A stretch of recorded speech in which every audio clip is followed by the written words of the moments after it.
Carbajal is recognized. Thank you, Mr. Chairman. Mr. Colby, thank you for being here today. And finally coming to this committee. I think many of my colleagues in this room from both sides of the aisle agree that communication coming from the department to Congress has been lacking. Trump has consistently said his administration is the most transparent in history. And I assume that that is something you take to heart. I'm going to ask you a few questions, and if you could not filibuster and answer the questions as simple and straightforward as possible, I would appreciate it.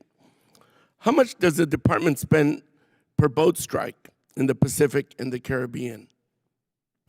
Sir, I don't have that information, so I'll get back to you on it.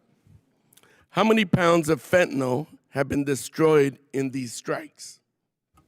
My understanding is quite a bit, but I'll have to get back to you with a specific answer. In total, how much has been spent to date on boat strike operations? Sir, I'll have to get back to you with a specific answer. Southcom and SOCOM did not have funding appropriated for these appropriations.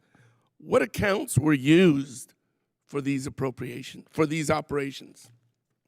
Sir, I'll have to get back to you with an answer. Obviously, I'm not responsible for primarily for the budget. Mr. Colby, is it safe to assume you were involved in decisions and discussions leading to Operation Epic Fury? Sir, I've been involved in, most of these kind of policy and strategy-related decisions.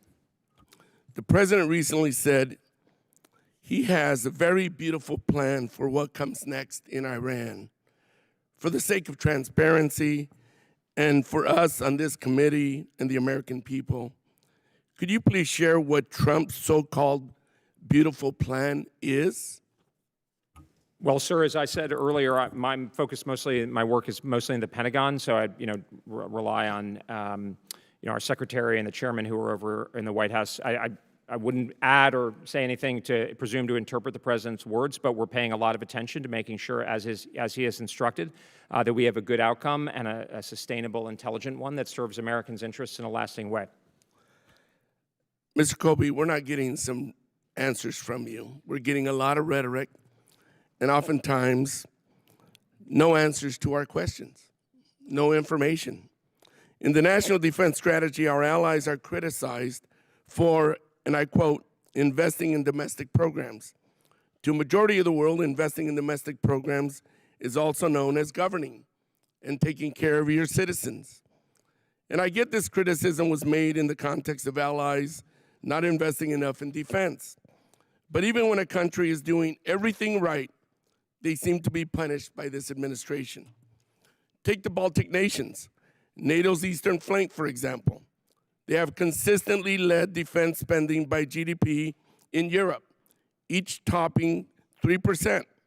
And despite this, the administration attempted to zero out programs like the Baltic Security Initiative.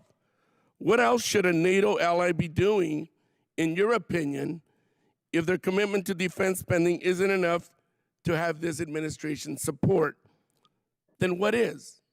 Sir, I find it a little paradoxical that, it sounds like you advocate for more domestic programs. It's the American people who've been paying to indirectly subsidize. And don't take it from me, sir. Minister of Defense Collins from New Zealand has made this exact point. Secretary Bessent has pointed out that $22 if you could just answer my question, I would appreciate it. So our allies have invested in their domestic societies. That's not fair. I mean, it seems kind of common sense to me. But it's also not sustainable. And the Europeans and the others, they're not contesting it. What do they have to do sir, they to invest and do their part heavily in defense? And sir, let me be very clear. We are actually adapting. So, I mean, if you look at my travels last month to Brussels and to Munich, that was the message, and that was the message the Europeans perceived. And I would say a lot of this is a little bit, we're behind the target because we are actually working with our allies. They're not fighting the scenario. Everybody knows. I reclaim my time. Sir. Let me ask you a few basic questions. Is Russia's illegal war in Ukraine a threat to the United States? Sir, we're all supporting the yes or end no? of the war in Ukraine. Just yes or no, Mr. Sir, Colby. we take the Russian military. Mr. Colby, how simple is it to answer yes or no? We're taking the Russian military threat seriously, sir. Yeah. Is Ukraine a friendly country? Is it a friendly country? Yes, I think so. Thank you. I would encourage you to answer our questions and not filibuster with a bunch of BS. Thank you. Gentleman's